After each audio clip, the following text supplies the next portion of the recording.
I stared at my phone in disbelief. Third time this month, same excuse, same lie. The restaurant security camera footage my best friend sent showed my boyfriend of 3 years walking hand in hand with his ex into a jewelry store. That night, when he texted he was working late, I watched my parents slide a folder across the dinner table, a biodata with a photo of a man I'd never met. "We've arranged a meeting tomorrow," my mother said softly. Instead of arguing like I always did, I looked down at my boyfriend's "can't make it tonight" message, smiled, and said 5 words that changed everything: "I think I'll meet him." My hands trembled as I replayed the video for the 5th time. There was no mistaking Ryan's tall frame or Nadia's flowing hair as they entered Cartier, his arm comfortably around her waist. The timestamp showed 2:14 p.m. yesterday, exactly when he told me he was stuck in a client meeting. "You still watching that?" Zara's voice came from my kitchen, where she was pouring us both another glass of wine. "You're just torturing yourself at this point." I locked my phone and dropped it face down on the coffee table. "I just can't believe I've been so stupid. 3 years, Zara. 3 years of she's just a friend and we're just getting closure."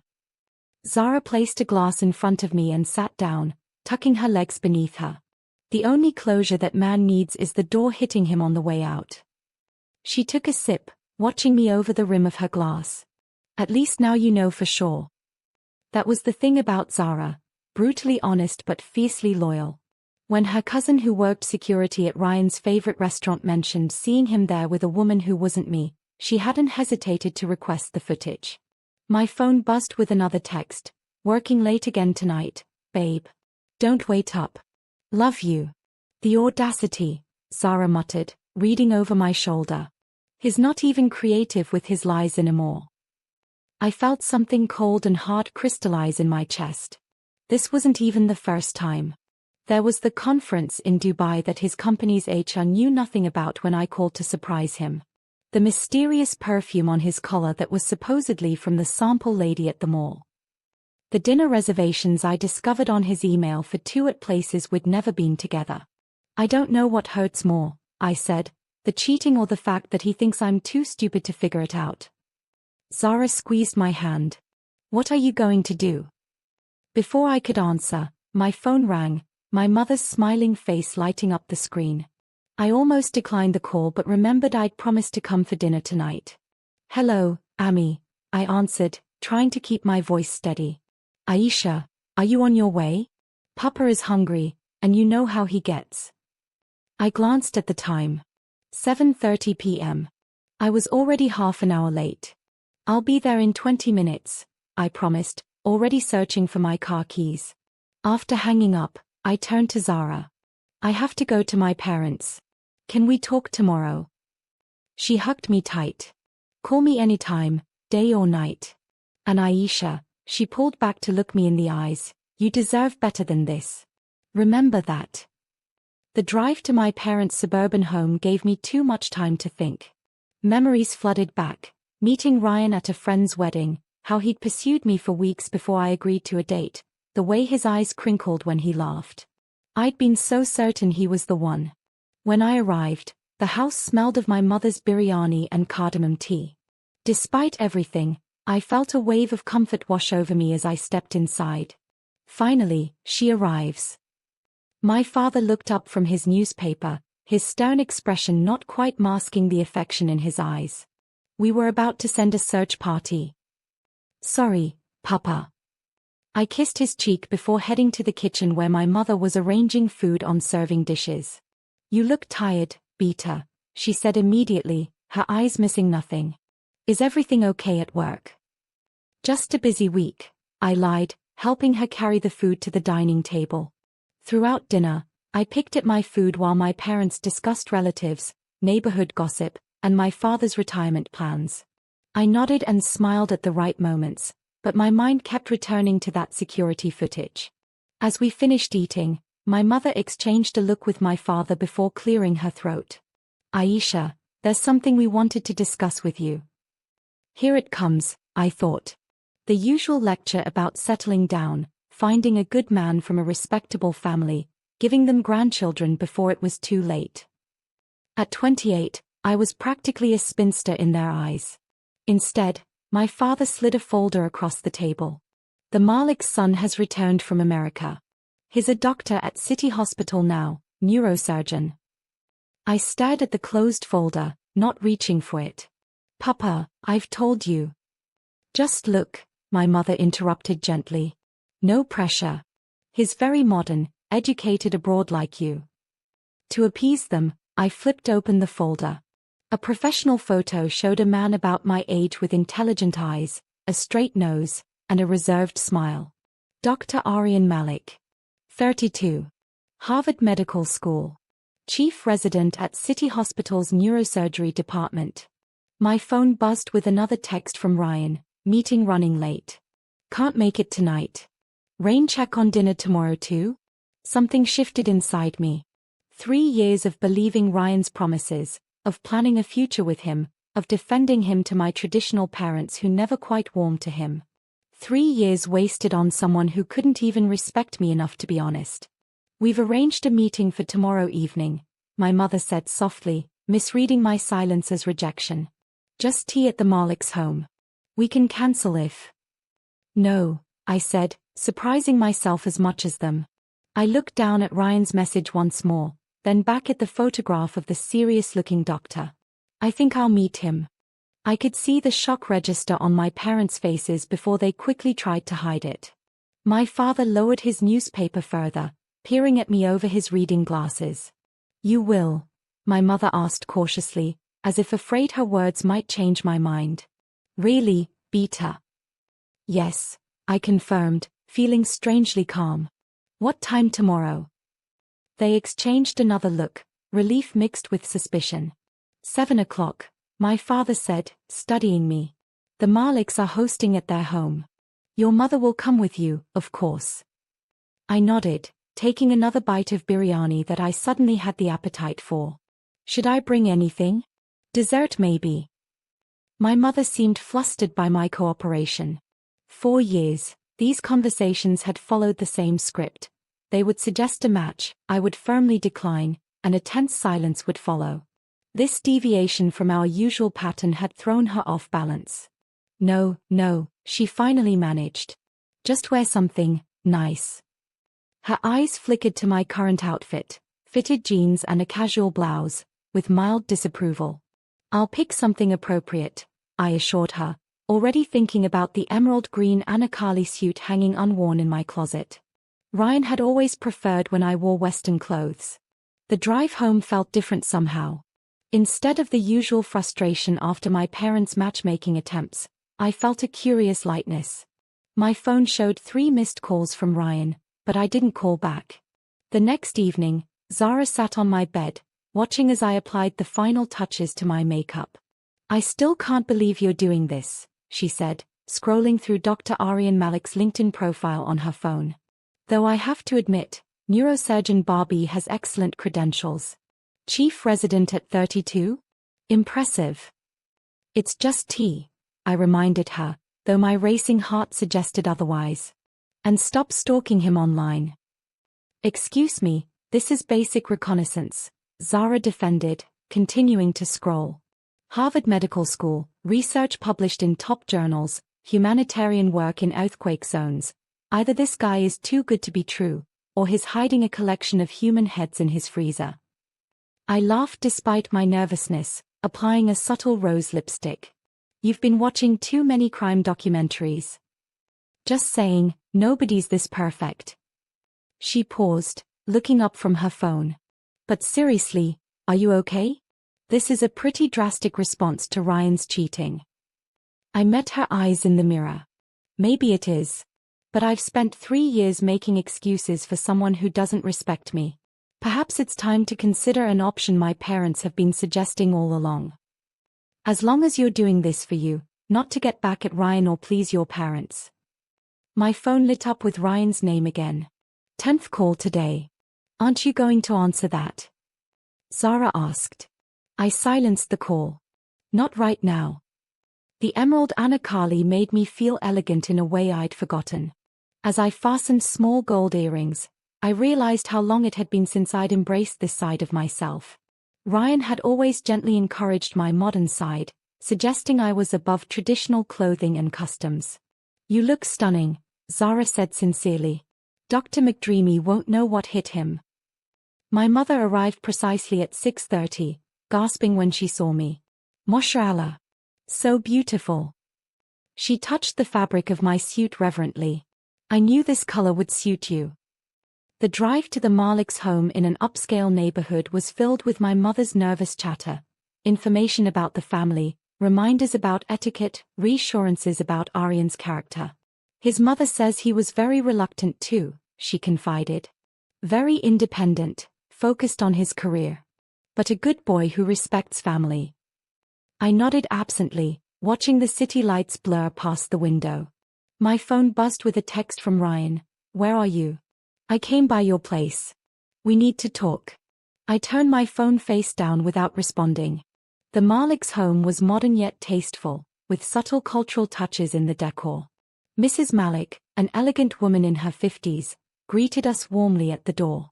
Aisha, we've heard so much about you, she said, taking my hands in hers. Please, come in. The formal sitting room was already occupied by Mr. Malik, a distinguished-looking man with salt and pepper hair, and a younger man who rose as we entered.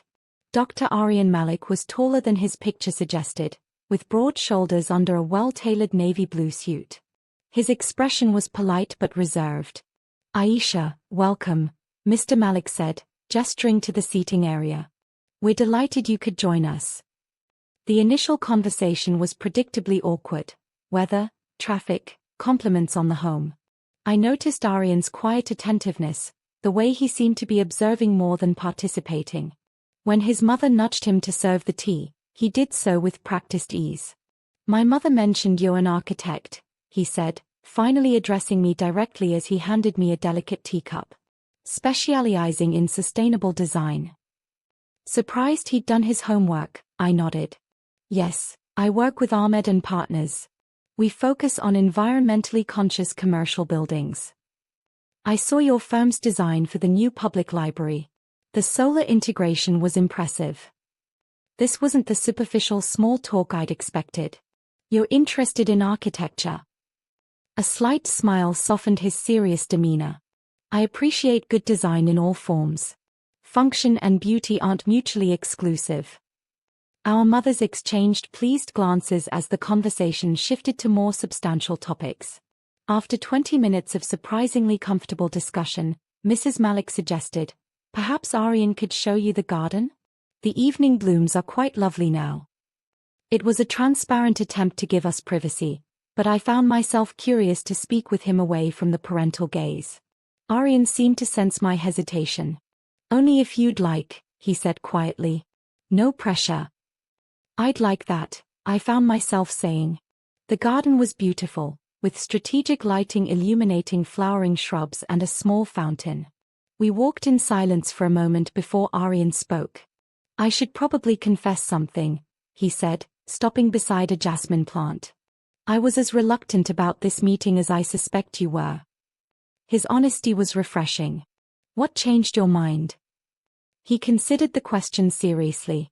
Respect for my parents' wishes, primarily. But also.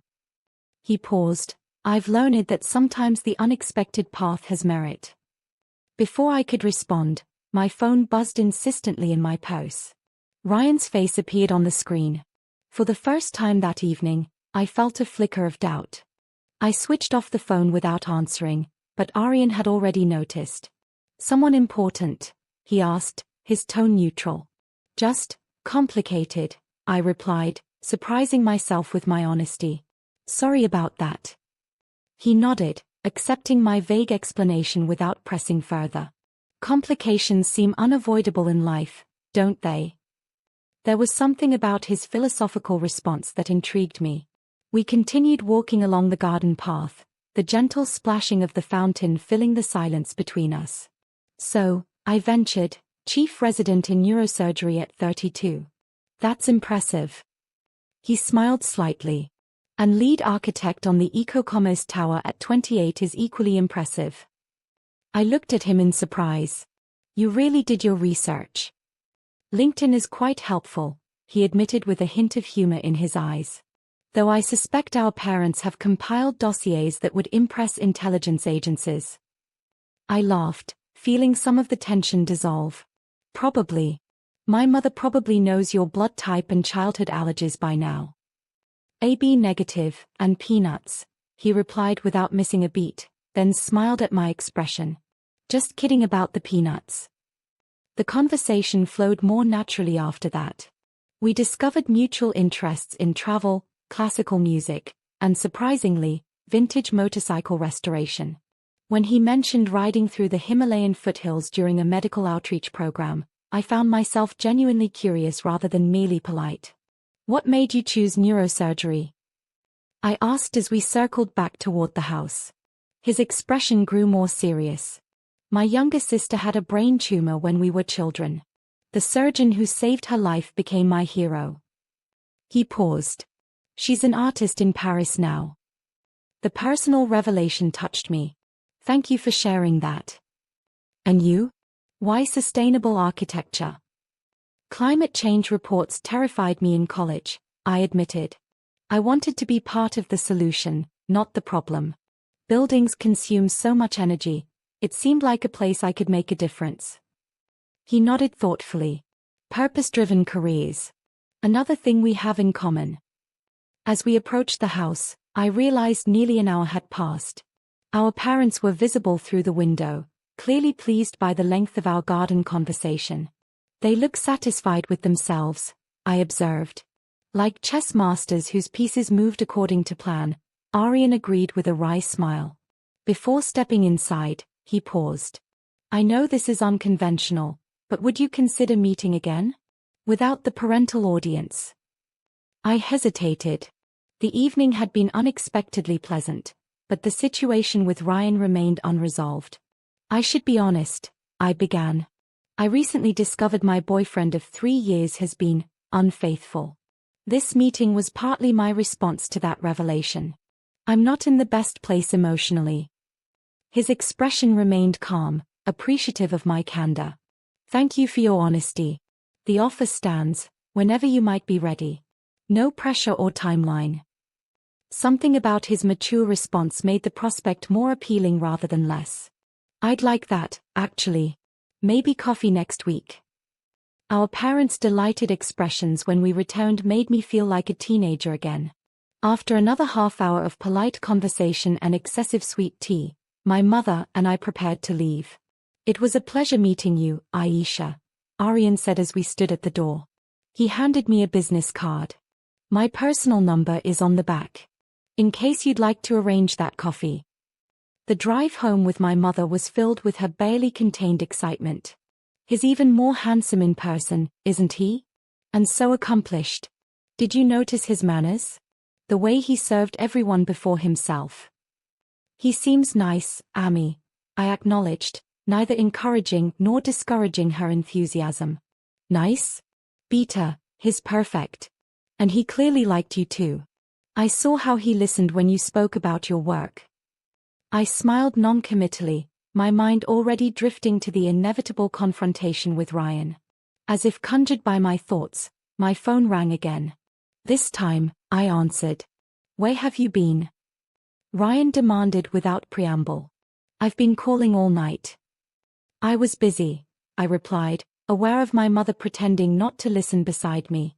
Busy? Too busy to answer your phone? I came to your apartment. Zara said you were out but wouldn't tell me where. I'll talk to you tomorrow, Ryan, I said firmly. It's late. Tomorrow? Sophia, what's going on? Are you mad about something? The familiar pattern, his dismissal of my feelings as mere female moodiness, suddenly felt suffocating. We'll talk tomorrow, I repeated and ended the call. My mother gave me a sideways glance but, remarkably, said nothing. When we arrived home, my father was waiting in the living room, pretending to read but obviously eager for news. So, he asked as we entered. How did it go? It went well, Papa, I said simply, kissing his cheek. I'm tired now. Good night. As I climbed the stairs to my old bedroom, I heard my mother's excited whispers beginning below. I closed the door and leaned against it, exhaling slowly. My phone buzzed with a text, not from Ryan, but an unknown number. Thank you for an unexpectedly enjoyable evening. The coffee offer stands whenever you're ready. No pressure. Arian. Despite everything, I found myself smiling. Morning sunlight filtered through my curtains as I stared at the ceiling, mentally preparing for the day ahead. I had 14 missed calls from Ryan and a string of increasingly desperate texts. The latest read, "I'm coming to your office at lunch. We need to talk." I sighed, getting up to shower. By 9 a.m., I was at my desk at Ahmed & Partners, focusing intently on revisions for the solar panel configuration on our latest project. Architecture had always been my refuge, the one place where problems had clear solutions, where beauty and function could coexist in harmony. "Someone's working hard," remarked Dania, my colleague, setting a coffee on my desk. "Especially considering it's Saturday and most people aren't even here." "Deadline on Monday," I murmured, not looking up from my screen. Him. "And it has nothing to do with avoiding a certain someone who's been blowing up your phone." I finally looked up. "Zara told you." She might have mentioned something about security footage and jewelry stores. Dania perched on the edge of my desk. "Also, rumor has it you went to a family-arranged meeting last night." "News travels fast," I muttered, taking a sip of the coffee. "So? How was Dr. Dreamy?" Despite myself, I smiled. "Surprisingly, not terrible." "High praise," she teased. "Details, please." "He's intelligent, thoughtful, accomplished. We had a good conversation." I shrugged, trying to seem nonchalant. "We might get coffee next week." Dania's eyebrows shot up. "Coffee? While you're still technically with Ryan?" "About that." I nervously twisted a pencil between my fingers. "I haven't officially ended things yet." "Aisha." Dania looked scandalized. "You can't start something new before ending the old. That's like relationship overlap. It's messy." I know. I put my head in my hands. "I'm handling it today." Just as the words left my mouth, my desk phone rang. Reception. "Ms. Karim? There's a Mr. Ryan Abbas here to see you." My heart sank. "It's not even lunchtime yet," I whispered to Dania. She squeezed my shoulder. "Want me to stick around?" I shook my head. "I need to do this myself." "Send him to the conference room, please," I told the receptionist. Ryan looked terrible, like he hadn't slept.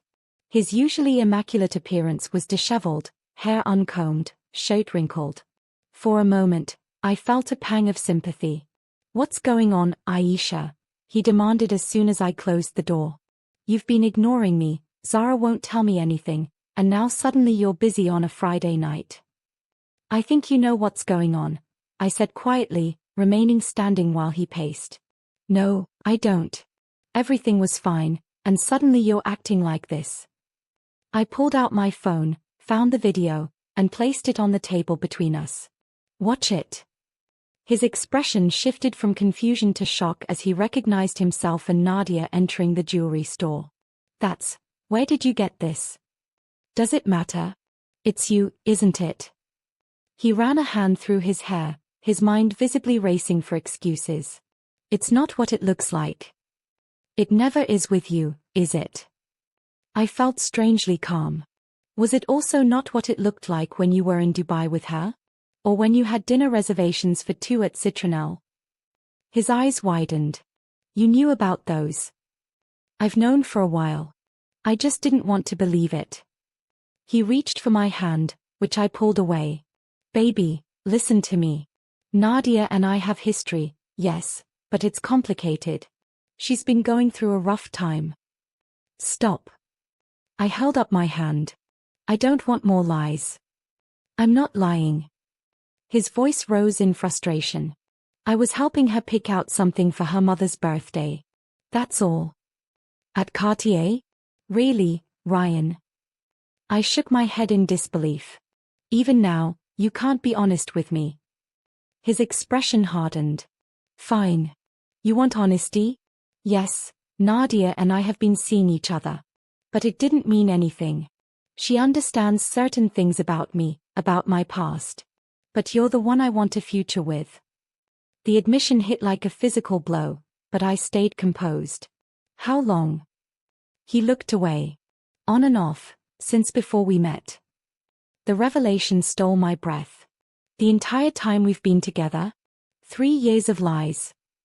Not the entire time. There were breaks. I can't do this anymore, I interrupted, my voice surprisingly steady. We're done. Panic flashed across his face. Aisha, don't be hasty. We can work through this. There's no working through 3 years of deception, Ryan. His expression suddenly changed, eyes narrowing. Where were you last night? Zara said you were out but wouldn't say where. I hesitated, then decided honesty was the best policy. I was meeting someone. Meeting someone? His voice rose incredulously. Who? That's not your concern anymore. He grabbed my wrist, too tightly. Are you cheating on me? Is that what this is about? You found someone else and now you're using this as an excuse. I yanked my arm away. Don't touch me like that again. And don't you dare accuse me of cheating when you've been doing exactly that for years. Who is he? Ryan demanded, his face flushed with anger. I met someone through family, I admitted. But nothing has happened. Unlike you, I don't cheat. Understanding dawned on his face. An arranged meeting? You're letting your parents sell you off like it's the Dark Ages? After everything we've built. What exactly have we built, Ryan? A relationship based on lies. I moved toward the door. Please leave now. This isn't over, he warned, following me. You're upset and not thinking clearly. We'll talk when you've calmed down. As we stepped into the open office area, I noticed my colleagues pretending not to watch. I kept my voice low but firm. It is over. I don't want to hear from you again. Aisha, he began, then froze, his gaze fixed on something over my shoulder. I turned to see what had caught his attention. Standing at the reception desk was Aryan, in casual weekend clothes, chatting with the receptionist. He looked up, and our eyes met across the room. Is that him? Ryan hissed, his face contorting with anger. Before I could respond, he was striding toward Aryan. Ryan, don't. I called, hurrying after him. But it was too late. Ryan reached Aryan, jabbing a finger at his chest. Who the hell are you to come between me and my girlfriend? Aryan remained remarkably composed, stepping back to create distance. I believe you're mistaken. Am I? Ryan's voice carried across the now silent office. You think you can just swoop in because her parents approved you?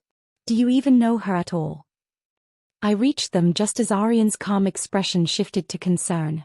Ryan, stop it. You're making a scene, I said firmly, aware of every eye in the office on us. Making a scene. Ryan's laugh was bitter. 3 years together, and you're throwing it away for some arranged marriage prospect you just met? I think that deserves a scene. Aryan's eyes flicked to mine, questioning. I couldn't read his expression. Was it disappointment? Confusion? Dr. Malik, I began, trying to maintain my composure. I apologize for this. I wasn't expecting you today. Clearly, he replied, his voice neutral. Ryan looked between us. Dr. Malik? So formal already. Tell me, doctor, do you always pursue women who are already in relationships? I'm not pursuing anyone, Aryan responded evenly. And from what I understand, your relationship status seems to be in question. Is that what she told you? Ryan scoffed. Did she also tell you about our apartment search last month? Or our vacation plans for December? Each word hit like a dart. Plans I'd believed in, futures I'd imagined, all while he was seeing someone else. Enough, I interjected. Ryan, we're done. Please leave before security gets involved. Ms. Karim. Our firm's senior partner, Mr. Ahmed, appeared from his office. Is everything all right? The professional implications of this drama suddenly hit me. 3 years of building my reputation at the firm, jeopardized in minutes. Yes, sir, I managed. Mr. Abbas was just leaving. Ryan glanced at Mr. Ahmed, then back at me, his expression hardening. This isn't over, he said quietly, before turning and walking to the elevator. As the doors closed on him, the tension in the room broke. Conversations resumed, though I could feel curious glances still directed our way. I'm so sorry about that, I said to Aryan, mortification washing over me. Perhaps we could speak somewhere more private, he suggested, glancing around at our audience. I nodded, leading him to the small courtyard behind our building. The spring air was warm, cherry blossoms from the ornamental trees drifting around us. I should explain, I began once we were alone. You don't owe me an explanation, he interrupted gently. We just met. Your relationship status is your business. No, I want to, I insisted. What he said about apartment hunting and vacation plans, those were real. At least, I thought they were. I didn't know about his situation until very recently. Aryan listened attentively, his face free of judgment. That's why I agreed to meet you, I continued. It wasn't to make him jealous or as some kind of revenge. It was more about taking back control of my life. I understand, he said simply. An awkward silence fell between us. Finally, I asked, why did you come here today? He seemed slightly embarrassed. I was passing by after my hospital shift. I remembered you mentioned working here, and I thought, perhaps if you weren't busy, we could get that coffee today. He shook his head. In retrospect, not my most well-considered decision. No, I was interrupted by my phone buzzing insistently. Nadia's name appeared on the screen. My stomach dropped. You should take that, Aryan said, noticing my expression. I'll give you privacy. Before I could respond, he'd walked a discreet distance away. With shaking hands, I answered the call. Hello, Nadia. Finally, her voice came through, tight with emotion. I've been trying to reach you. What do you want? I asked, keeping my voice steady. To talk sense into you. Ryan just called me in a state. He says you've broken up with him over some misunderstanding. I laughed incredulously. Misunderstanding? I have video of you two going into Cartier together while he told me he was working. There was a pause before she responded. Did he tell you why we were there? He tried several excuses. None of them were convincing. We were looking at engagement rings, she said flatly. For you. The ground seemed to shift beneath me. What? He was planning to propose next month, on your anniversary. I was helping him choose. You expect me to believe that? After 3 years of him seeing you behind my back. Her voice hardened. Is that what he told you? That we've been seeing each other this whole time? Yes, I replied, suddenly uncertain. That lying, she stopped herself. Aisha, we dated years ago, before you. There's nothing between us now. He's been completely faithful to you. My mind raced with confusion. But the trips, the unexplained absences, the perfume. The Dubai trip was for my brother's wedding. Ryan and my brother are close friends from university. I don't know about any perfume. And as for other absences, he's been working extra projects to save for your future together. I glanced at Aryan, who was politely examining the cherry trees, giving me space. Why should I believe you? I asked Nadia. I don't even know you. Because I'm engaged to someone else, she replied. Have been for 8 months. Ryan is just a friend now, a good one who's been supportive during a difficult time in my life. Words failed me.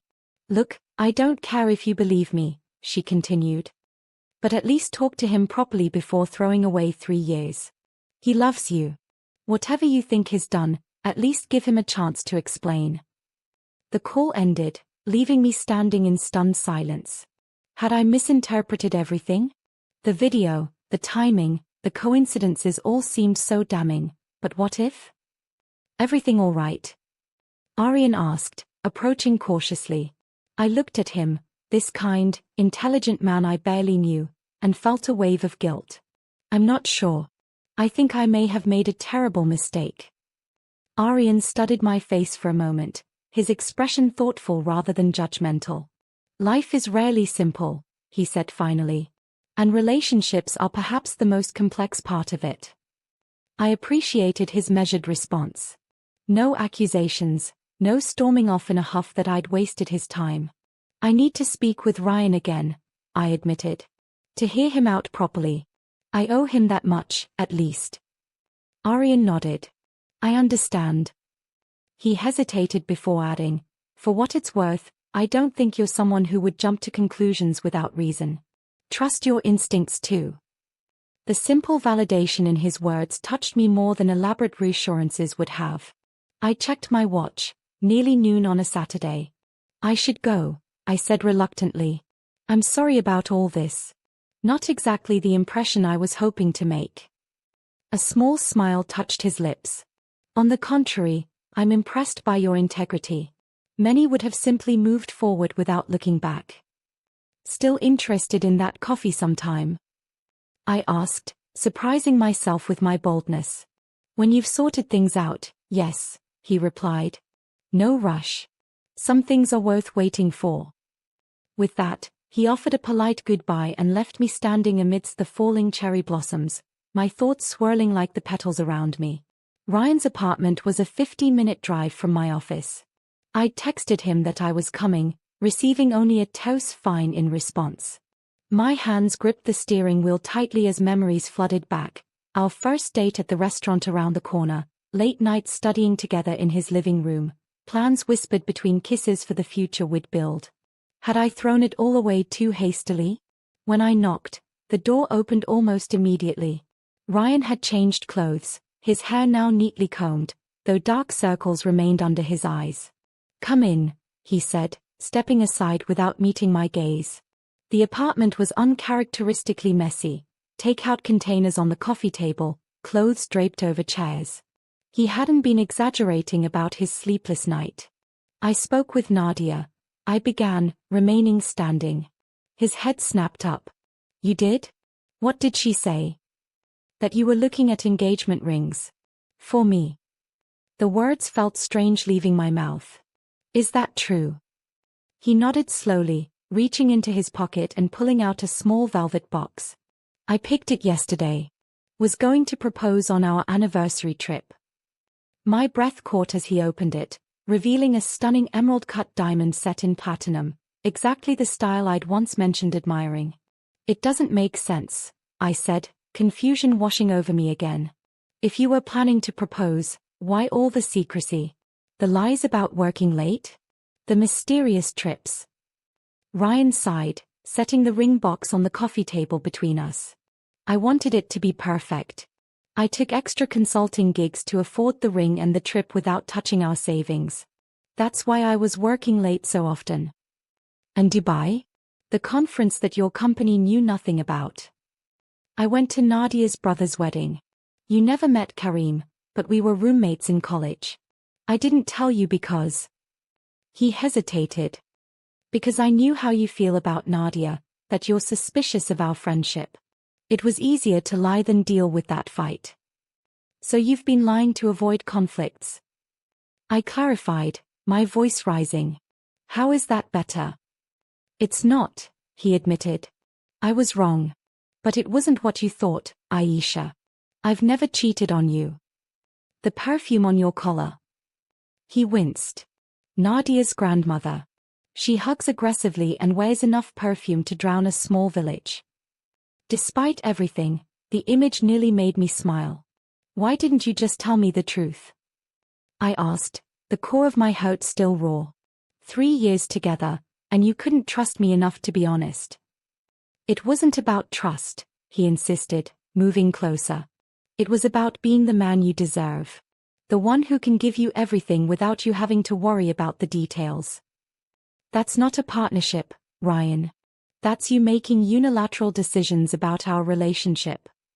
He reached for my hands, which I allowed this time. You're right. I've been an idiot, trying to handle everything myself instead of being honest with you. But I love you, Aisha. Only you. Always you. His words hit their target, warming the cold place in my chest that had formed when I'd seen that security footage. Yet something still felt unresolved. You should have trusted me with the truth, I said quietly. Even if you thought it would upset me. Especially then. I know that now, he admitted. No more secrets, I promise. Complete honesty from now on. I extracted my hands from his, needing space to think. You do realize the irony here? Your attempts to avoid conflict by hiding things created the biggest conflict of all. He nodded ruefully. Not my finest moment of judgment. I paced the living room, sorting through my feelings. The relief of discovering he hadn't been unfaithful was tempered by the recognition of deeper issues in our relationship. What about the doctor? Ryan asked, his voice carefully neutral. Are you interested in him? The question caught me off guard. Aryan's intelligent eyes and quiet confidence flashed in my mind. I barely know him, I answered truthfully. But I admired his composure today, and his understanding. Ryan's jaw tightened. So you are interested? That's not what I said, I countered. But I did agree to meet him because I thought you were cheating on me. I have to tell him the truth. And then what? Ryan pressed. We go back to normal? Pick up where we left off. I shook my head. I don't think we can just pretend this never happened. It's exposed problems we need to address. Your conflict avoidance, my trust issues. We can't ignore those anymore. He was quiet for a long moment. So what are you saying? I'm saying. I took a deep breath, that I need time to think. About us, about what I want, about whether we can rebuild what's been broken. Aisha, he began, but I held up my hand. I'm not making any decisions right now. Not about you, not about anyone else. I need space to figure this out. His face fell, but he nodded. I understand. Take whatever time you need. I'm not going anywhere. As I headed toward the door, he called my name once more. I turned back to see him holding the ring box. For what it's worth, he said softly, I chose emerald cut because it reminded me of your eyes when you laugh. That's all I've ever wanted, to make you laugh like that for the rest of our lives. The sincerity in his voice nearly shattered my resolve. With a final nod, I left before he could see the tears gathering in my eyes. The following week passed in a blur of work and introspection. I threw myself into the hospital design project, staying late at the office and bringing sketches home to refine. Architecture had always been my sanctuary, a world where problems had clear solutions, where beauty and function could coexist in perfect harmony. If only relationships were as straightforward. Ryan had respected my request for space, sending only a single text each day, not pushing for a response, just gentle reminders that he was thinking of me. The sunset reminded me of that time in Bali. I miss your laugh. Saw your favorite flowers at the market today. Each message tugged at my heart, but I remained firm in my decision to take time for myself. On Wednesday afternoon, I was reviewing structural plans when my office phone rang. Aisha Karim speaking. Ms. Karim, this is Sandra from City Hospital. I'm calling about the medical center project. Dr. Malik suggested we schedule a site visit at your convenience. My stomach did a small flip at the mention of Aryan's name. Of course. When would be suitable? Dr. Malik has availability tomorrow afternoon at 3, if that works for you. I checked my calendar. That's fine. Please let him know I'll meet him at the site. After hanging up, I stared at my computer screen, not really seeing it. I hadn't spoken to Aryan since our interaction at my office. I'd composed and deleted at least a dozen messages explaining the situation with Ryan, but none had felt right. Now I would have to face him professionally, regardless of the personal complications. The construction site for the new medical center was a hive of activity when I arrived the following day. Workers in hard hats moved purposefully across the expansive plot, the skeleton of what would eventually be a state-of-the-art facility already taking shape against the horizon. I spotted Aryan immediately. Even in a standard hard hat and reflective vest, he stood out, tall and composed, reviewing documents with the site manager. When he saw me approaching, his expression remained professionally neutral. Ms. Karim, he greeted me with a polite nod. Thank you for making time for this visit. Dr. Malik, I responded with equal formality. It's my pleasure. This project is a priority for our firm. For the next hour, we toured the site together, discussing technical specifications and design modifications. Aryan was impressively knowledgeable about the medical requirements for each section, explaining the workflow needs for different departments with clarity and insight. I found myself responding to his suggestions with enthusiasm, our professional rapport effortless despite the personal awkwardness hovering beneath the surface. As we examined the area designated for the neurosurgery department, I couldn't help but notice how his eyes lit up when discussing the specialized equipment that would eventually occupy the space. This is where we'll perform the most delicate procedures, he explained, gesturing to what was currently just a concrete shell. The lighting design you've proposed is exactly what we need, bright enough for precision work without creating glare on monitors. I consulted with several surgeons when designing it, I admitted. Though none as thorough as you. A ghost of a smile crossed his face. Occupational hazard. Attention to detail is rather crucial in my line of work. As the site visit concluded, we found ourselves momentarily alone near the blueprint table at the edge of the construction area. The afternoon sun cast long shadows across the dusty ground. I should apologize, I said finally, breaking the professional facade, for involving you in my personal drama last weekend. Aryan shook his head. No apology necessary. I hope things have resolved themselves. They've clarified, I replied carefully. But resolution takes time. He nodded, understanding in his eyes. The most complex structures require the most careful planning. The architect metaphor wasn't lost on me. Exactly. And sometimes you discover the foundation isn't what you thought it was. In that case, he said, gathering his documents, you recalculate and rebuild. Or start fresh elsewhere. He paused, then added, either way, the decision should be yours alone, no external pressure. I appreciated both his insight and his respect for my space. Thank you for understanding.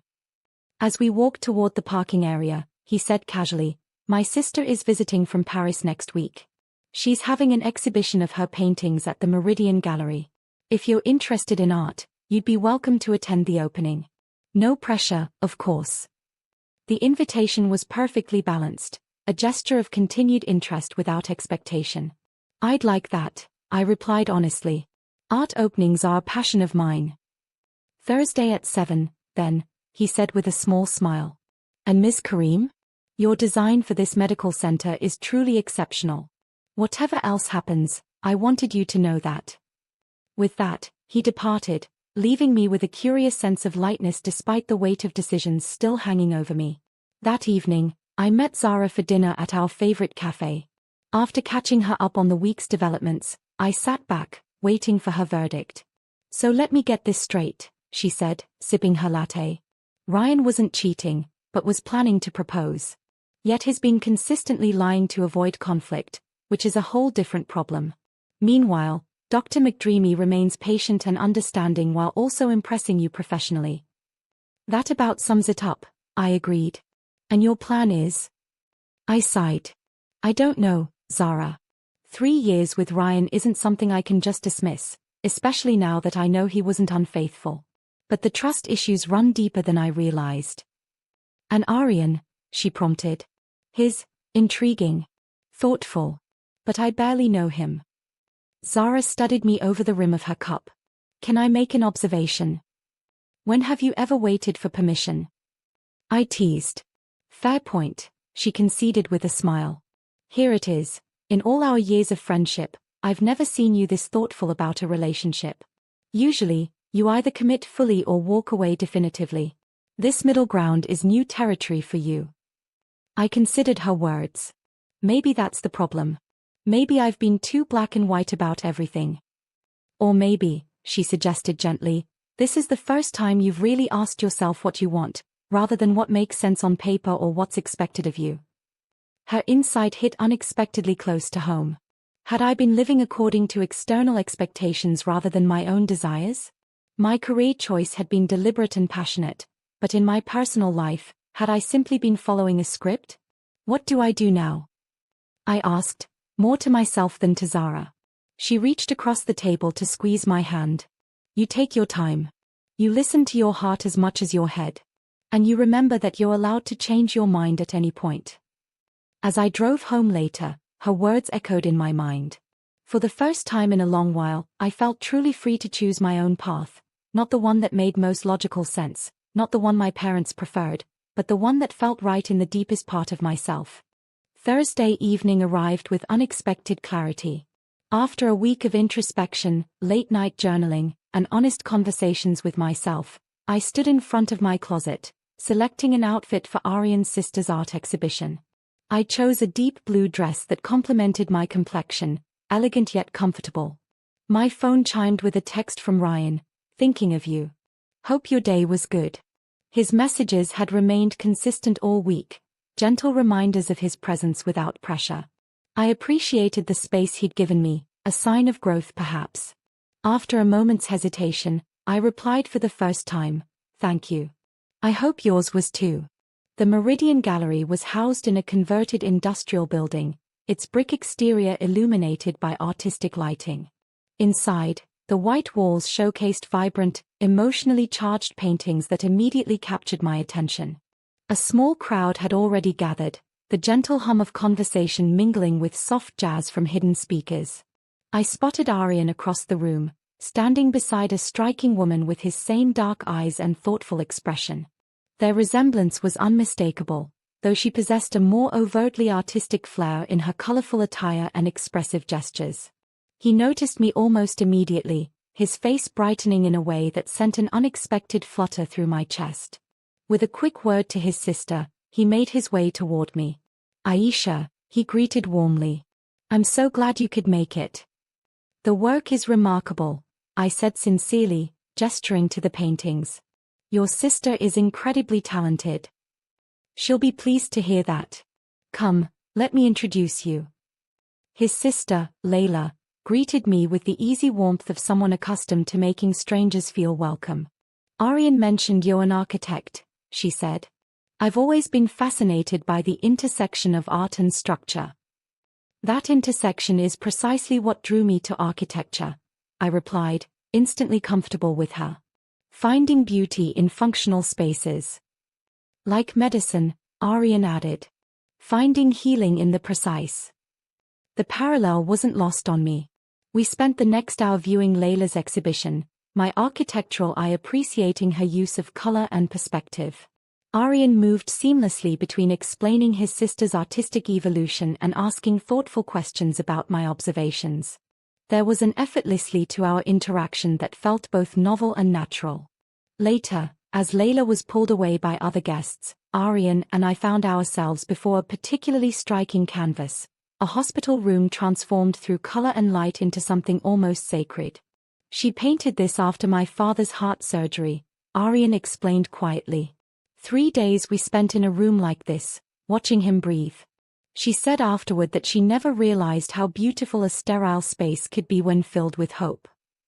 The personal revelation touched me. It's extraordinary how she captured that tension between clinical efficiency and human emotion.